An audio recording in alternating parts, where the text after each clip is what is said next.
Good morning. Return. If you return to the Lord, your brothers and your sons will find compassion before those who led them captive and will return to this land.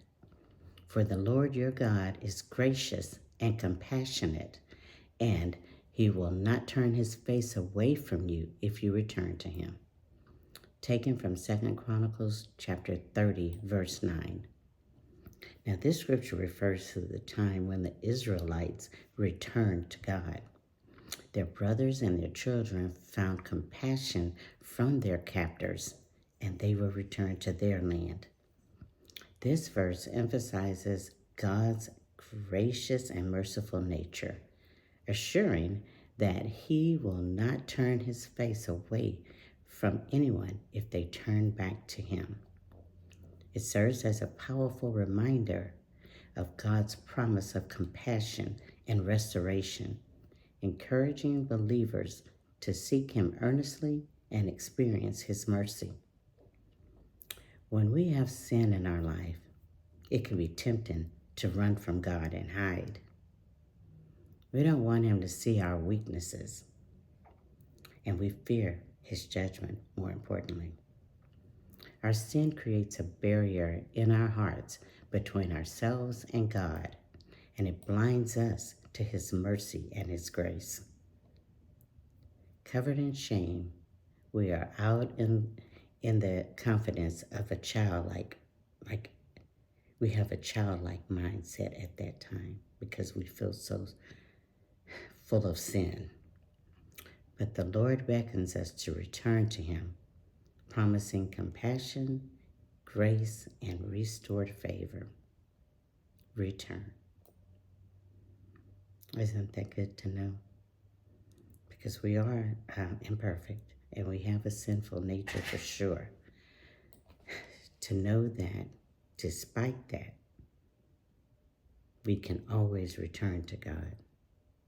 Now, how many things can you get a do-over or a second chance?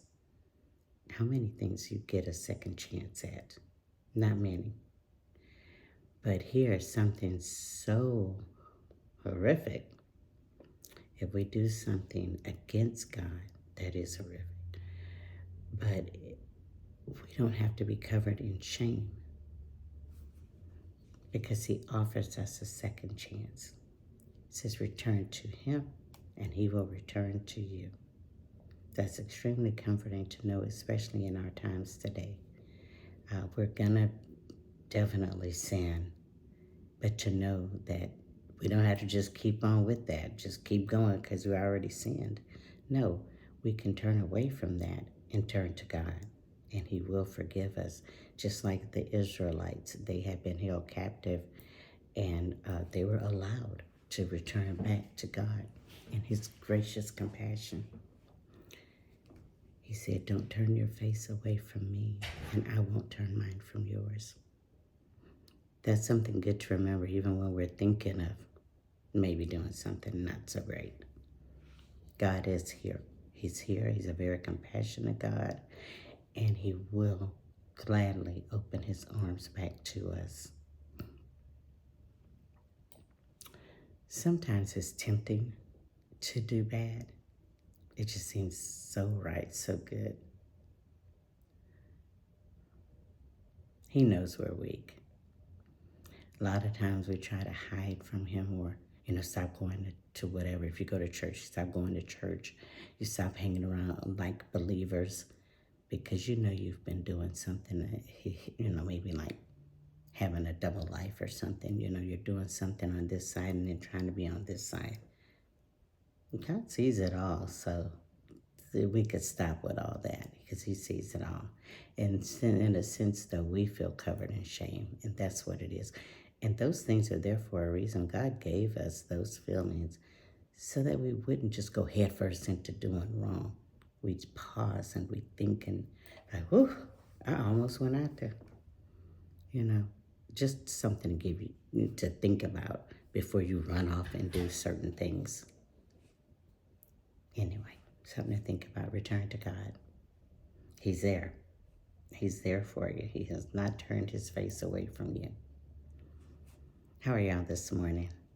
Happy Tuesday. Happy Tuesday. Yeah, Tuesday, another work day. How was your day yesterday? Mine was a typical Monday.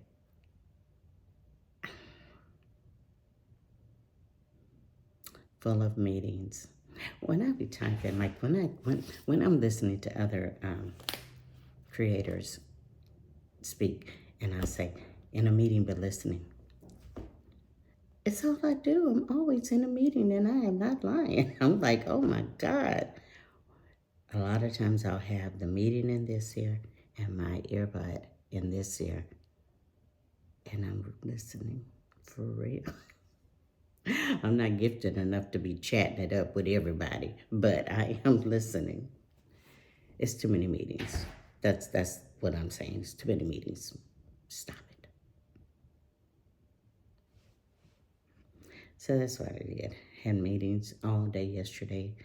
Came home and made a little something to eat, and then worked some because I had to get someone at the last minute to do something for me. And so I was online going back and forth with him about it.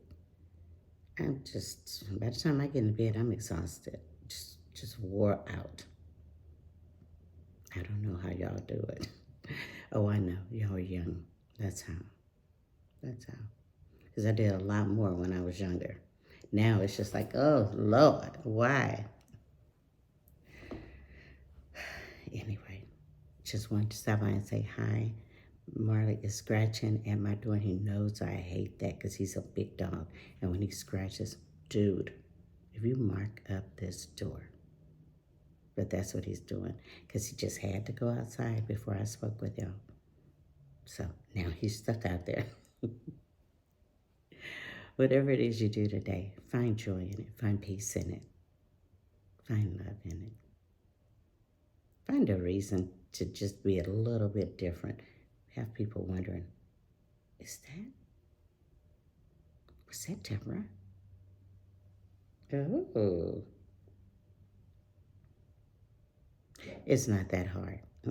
It's not hard at all. Do something that brings you joy. Be kind to other people. You don't know what anyone's going through. People are going through a lot, actually. No, you are, but other people are as well. So let's be kind. And most importantly, show yourself grace for anything that you have done in the past and you have gone to God and asked for forgiveness about. Let it go. He has already forgiven you. Return to him. He returns to you. One time for the one time. One time for the one time. Hey, one time for the one time. One time for the one time. Hey. Y'all have a great day. I love you. And I'll talk to you soon.